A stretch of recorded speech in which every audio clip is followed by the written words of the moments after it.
Pagi adik-adik, selamat jumpa lagi dengan Kak Budiman dalam ibadah melalui Zoom pada hari ini ya.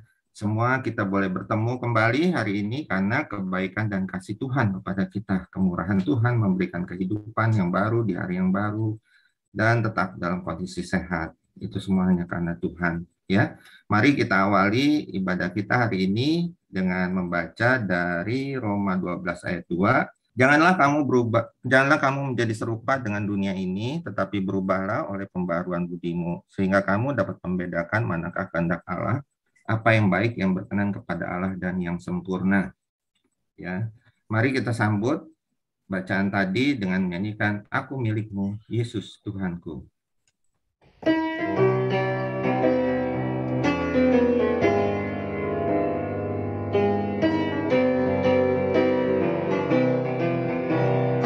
Milikmu Yesus Tuhanku, ku dengar suaramu.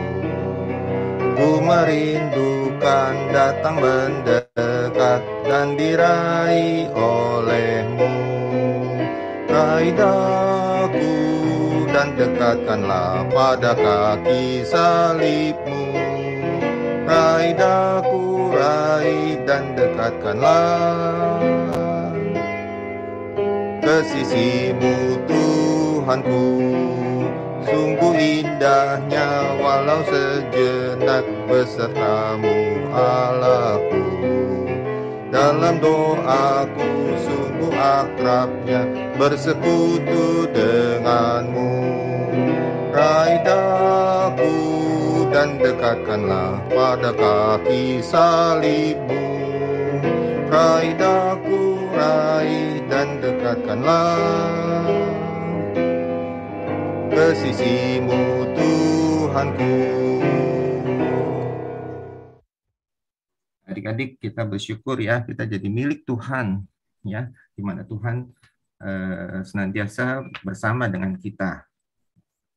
Mari kita lanjutkan ibadah kita hari ini dengan doa buka yang akan dibawakan atau dipimpin oleh adik Rian. Silakan Darian. Baik Kak, teman-teman marilah kita bersatu dalam doa. Tuhan, terima kasih Tuhan atas berkat-Mu hari ini. Kami semua bisa berkumpul di Jimit ini Tuhan, dan bisa sekolah minggu Tuhan. Tuhan berkati setiap kami agar bisa mendengarkan firman-Mu dengan benar. Hanya di dalam nama-Mu, Tuhan Yesus Kristus, kami sudah berdoa dan mengucap syukur. Haleluya, amin. Amin, terima kasih. Adik-adik, minggu lalu Kak Thomas sudah membawakan firman Tuhan. Siapa yang masih ingat? Topiknya apa? Arti Kristen, adik-adik ya. Arti Kristen atau bahwa kita disebut orang Kristen karena kita adalah pengikut Kristus ya. Ada 3 hal yang penting yang akan catat pada waktu minggu lalu. Siapa yang ingat? Menjadi pengikut Kristus harus apa aja? Kita harus menyangkal diri, memikul salib dan mengikut Yesus, ya. Menyangkal diri, memikul salib dan mengikut Dia, mengikut juru selamat kita. Nah, kalau kita mau bisa melakukan itu semua, kita harus dekat dengan Dia. Kita harus banyak bergaul dengan Tuhan melalui saat teduh kita setiap hari, berjalan bersama dengan Dia setiap hari dalam keadaan apapun, dalam kondisi apapun. Mari kita naikkan satu pujian. Ku mau berjalan dengan juru selamatku.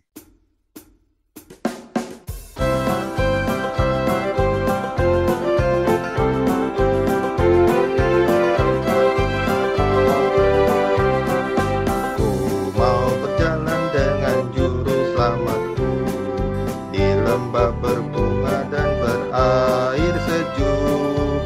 Ya kemana juga aku mau mengikutnya, sampai aku tiba di negeri bakar. Ikut Tuhan Yesus, ku tetap mendengar dan mengikutnya. Ikut Tuhan Yesus, ya kemana juga ku mengikutnya.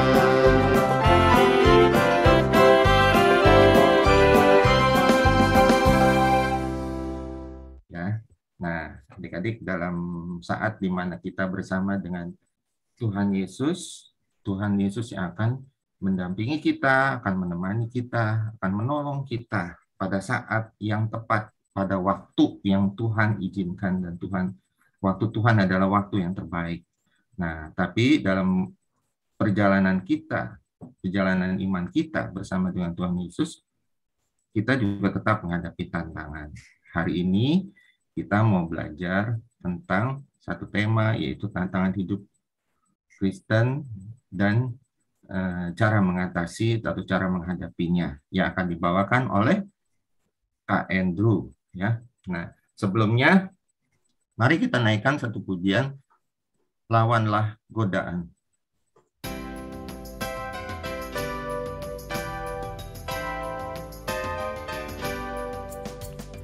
Lawanlah godaan, selalu bertekun. Tiap kemenangan kau tambah teguh. Nafsu kejahatan harus kau tentang. Harap akan Yesus, pasti kau menang. Mintalah pada Tuhan agar kau dikuatkan. Ia beri pertolongan, pastilah kau menang. Mintalah pada Tuhan agar kau dikuatkan. Ia beri pertolongan, pastilah kau menang. Pastilah kau menang. Kita siapkan hati untuk mendengarkan firman Tuhan yang akan dibawakan oleh Kak Andrew. Silakan Kak Andrew.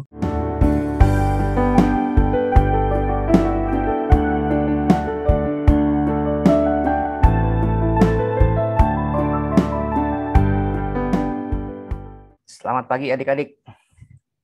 Senang sekali hari ini kakak bisa berjumpa kembali ya. Kita bertemu kembali di hari Minggu, tanggal 23 Januari. Ya. Nah, sesuai dengan apa yang ada di layar adik-adik, tema kita hari ini adalah tantangan hidup Kristen. Tetapi sebelum memulainya, marilah kita berdoa terlebih dahulu. Tuhan Allah Bapa kami yang bertahta di dalam kerajaan surga, terima kasih Tuhan hari ini Engkau kembali mengumpul kami di tempat ini ya Tuhan untuk mengikuti kebaktian sekolah minggu. Tuhan, tadi kami telah menaikkan pujian untuk Engkau ya Tuhan. Sebentar kami akan mendengarkan firman-Mu. Engkau pimpin berkatilah hamba-Mu yang akan membawakannya. Pimpin berkatilah juga adik-adik kami yang di rumah masing-masing. Dalam nama Tuhan Yesus kami berdoa. Amin. Oke, adik-adik, tantangan hidup Kristen gitu ya. Nah, sebelum mulai kakak mau kakak hidupin dulu deh. Kakak mau bertanya sebentar kepada adik-adik. Oke, adik-adik, jadi orang Kristen enak gak sih? Mic-nya kalian udah kakak hidupin, yang mau jawab boleh. Jadi orang Kristen enak Kak? Enak Kak. Enak. Kata Kak Suci. Ada ya. Kalau yang lain? Enak Kak? Enak. Enak ya. Tapi tema kita ini tantangan hidup Kristen loh. Namanya tantangan berarti pasti gak enak. Yakin? Jadi Kristen masih yakin nggak jadi Kristen itu enak? Masih. Oke, kita akan matikan lagi. Kita akan bahas ya. Oke. Nah, pertanyaan kakak melanjutkan nih. Dari Kisah Rasul 9 ayat 16 gitu ya. Dikatakan ini, aku sendiri akan menunjukkan kepadanya betapa banyak penderitaan yang ia harus tanggung oleh namaku. Di sini akunya besar, kunya besar ya. Jadi kalau di Alkitab, kalau adik-adik pakai gadget, ini tulisannya itu merah gitu ya. Tulisan kata-kata ini merah. Berarti merah itu biasa kalau di Alkitab, yang gadget itu menunjukkan kata-kata Tuhan Yesus gitu ya. Tuhan Yesus sendiri mengatakan, kita sebagai orang Kristen itu banyak loh penderitaan yang akan kita alami. Jadi bukannya ngikut Kristen itu udah kayak jalan tol lurus saja gitu ya. Tapi enggak, tapi Tuhan Yesus mengatakan banyak penderitaan. Atau dalam bahasa kita tema hari ini adalah tantangan. Namanya tantangan ada dua jenis gitu ya. Yang pertama adalah tantangan dari luar. Tantangan dari luar itu apa? Contohnya satu yang kita bisa lihat di layar adik-adik ya. Tantangan di luar yang mungkin akan kita hadapi adalah cemooh, ejekan, dihina gitu ya. Kata-kata yang dulu zaman kakak waktu usia kalian gitu ya. So alim loh gitu kan ya. Kakak nggak tahu sekarang zamannya masih ada nggak tuh bahasa-bahasa begitu tuh. Lu so alim gitu. Kenapa so alimnya? Gara-gara ujian satu kelas nyontek, nilainya supaya bagus, kita nggak mau nyontek gitu ya. Jadi dikatain so alim gitu ya. Ini yang paling simpel gitu ya. Selanjutnya udah habis dikatakan apalagi endingnya bisa jadi kita dibully atau penindasan gitu ya.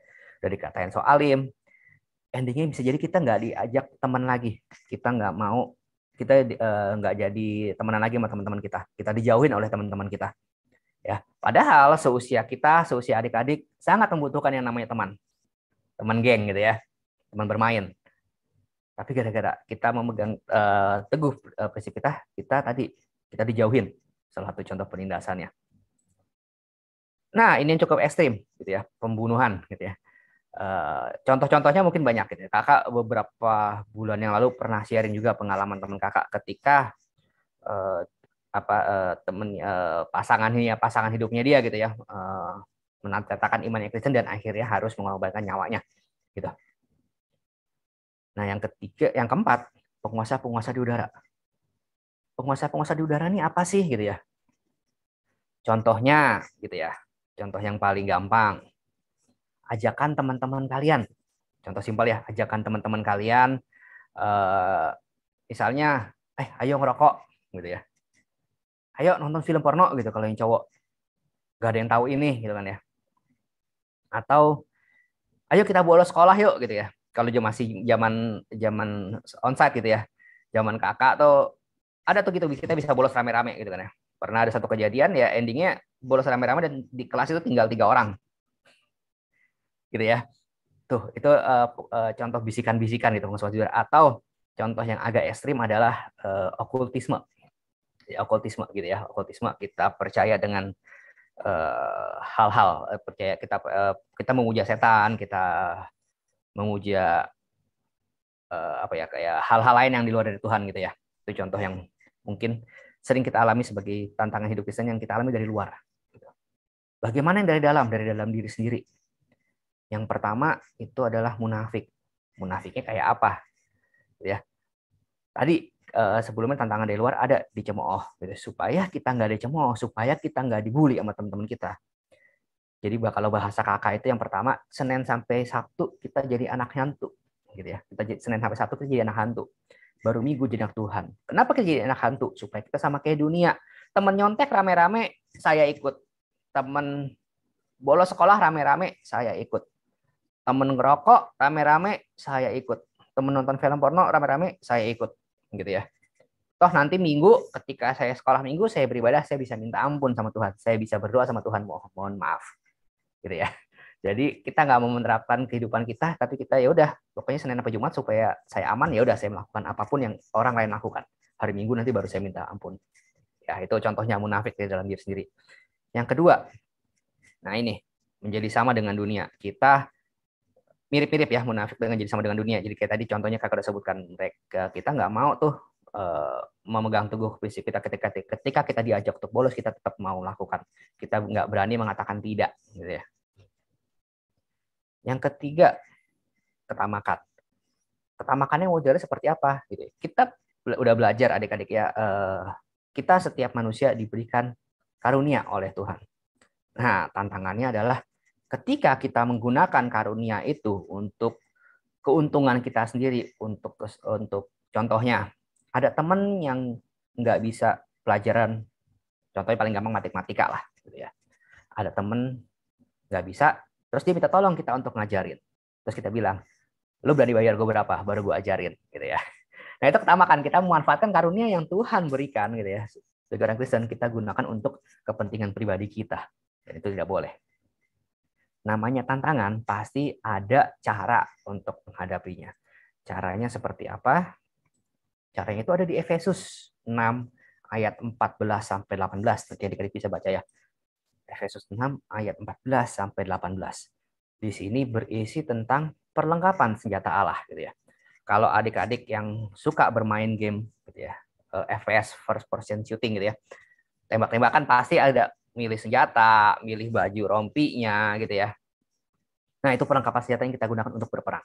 Tapi dalam hal ini kita menggunakan perlengkapan senjata Allah. Ada apa aja sih? Gitu ya, perlengkapan senjata Allah. Ini ada gambarnya, ada 6 buah gitu ya yang akan kita bahas. Yang pertama adalah ikat pinggang kebenaran. Ya. Ikat pinggang biasa kita gunakan untuk apa sih? Buat yang cowok-cowok ataupun yang cewek biasanya ya. Tapi biasa zaman dulu sih, zaman sekolah kakak jarang ada yang cewek pakai ikat pinggang. Tapi biasanya cowok pakai ikat pinggang supaya apa? Celananya tidak kedodoran atau tidak meraup gitu ya. Itu untuk mengencangkan ikat pinggang, untuk membuat kita lebih nyaman gitu ya. Nah, ikat pinggang kebenaran ini maksudnya apa? Kita percaya kepada Tuhan Yesus seperti gambar itu ya. Percaya kepada Tuhan Yesus, kita mencintai Tuhan Yesus.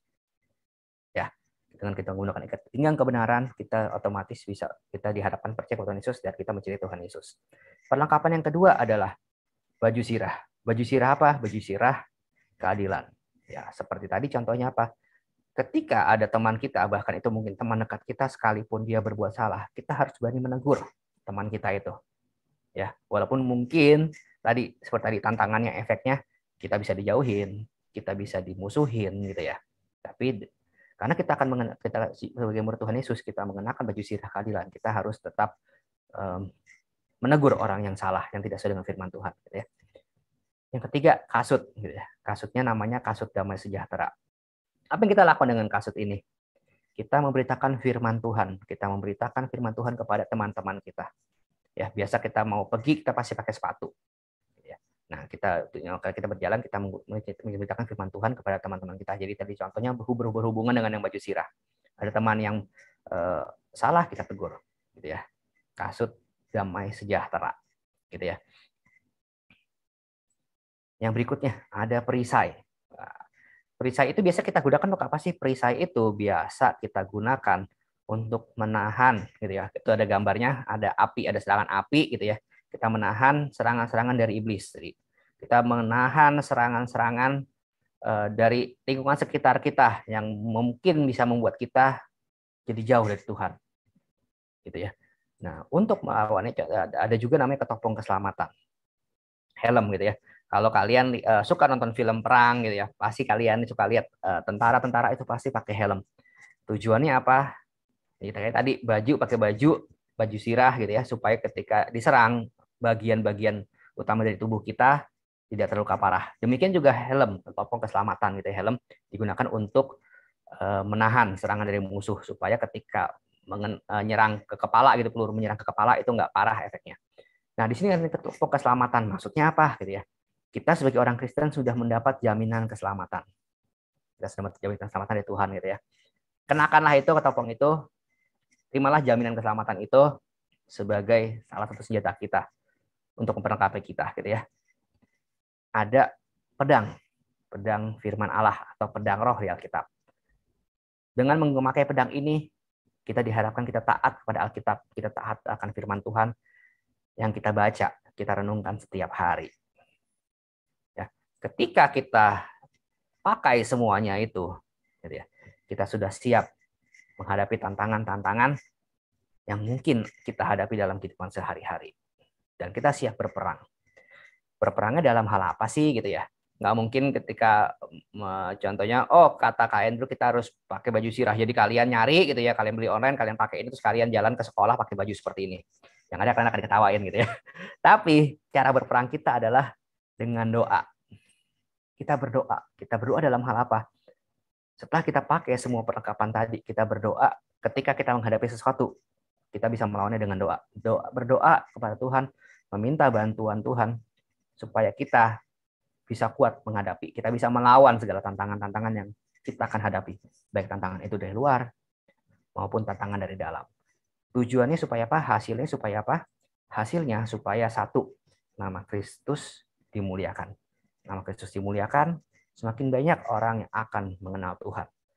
Yang kedua, secara otomatis dengan menggunakan perlengkapan senjata Allah, iman kita pasti akan bertumbuh. Gitu ya. Setiap kali kita berhasil mengalahkan tantangan-tantangan itu, percayalah iman kita pasti akan bertumbuh. Yang ketiga, yang pasti otomatis kita hidup berbahagia, hidup kita lebih tenang dengan menjalankan firman Tuhan sehari-hari. Gitu ya. Nah, jadi kalau tadi di awal di slide, gitu ya, di awal slide kakak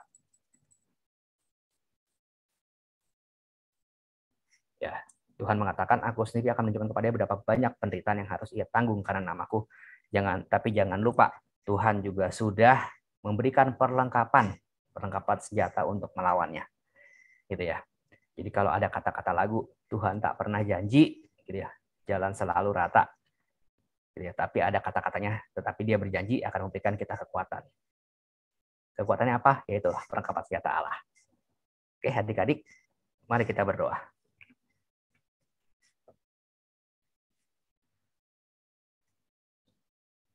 Tuhan Allah Bapa kami yang bertahta di dalam kerajaan surga, terima kasih Tuhan, kami hari ini telah mendengarkan firman Tuhan. Hari ini kami telah belajar bahwa kami sebagai orang Kristen, hidup kami secara otomatis mempunyai tantangan. Baik itu tantangan dari luar, dari sekitar kita, maupun tantangan yang dari dalam diri kami sendiri yang harus kami hadapi. Tapi kami percaya ya Tuhan, kami yakin, seperti firman yang kami pelajari hari ini, kami juga mempunyai perlengkapan senjata Allah, perlengkapan senjata untuk melawan tantangan-tantangan itu. Tujuannya supaya pada akhirnya hanya nama-Mu saja yang dimuliakan.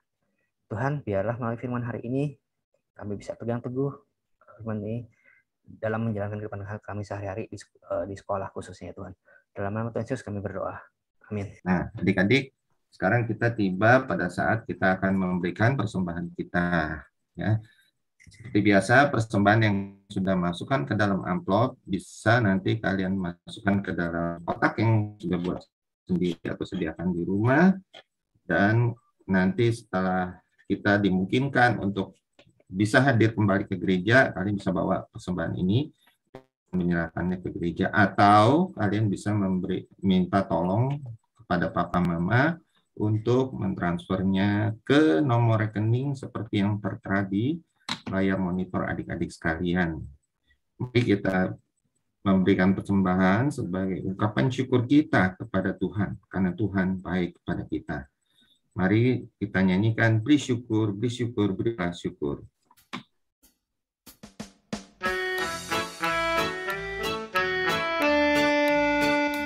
Beri syukur, berilah syukur, beri syukur. Susah ataupun senang, beri syukur. Panjatkan doamu, segenap hatimu, kasihnya pasti jadi milikmu. Mari kita bawa persembahan kita dalam doa.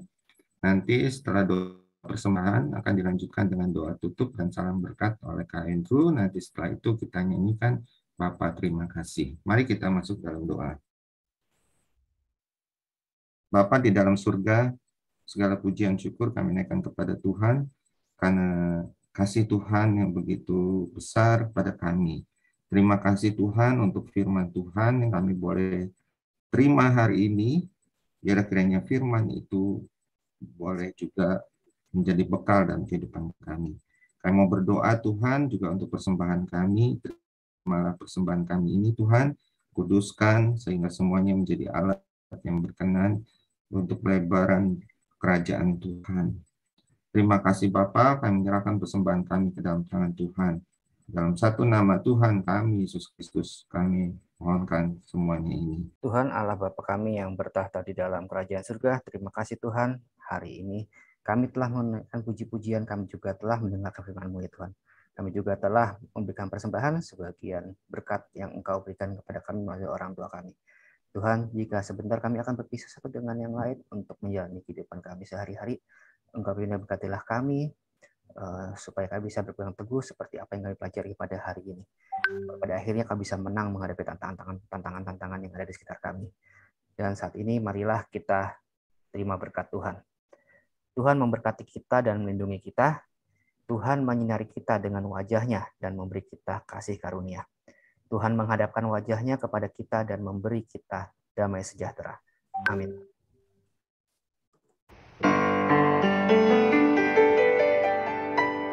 Bapa terima kasih,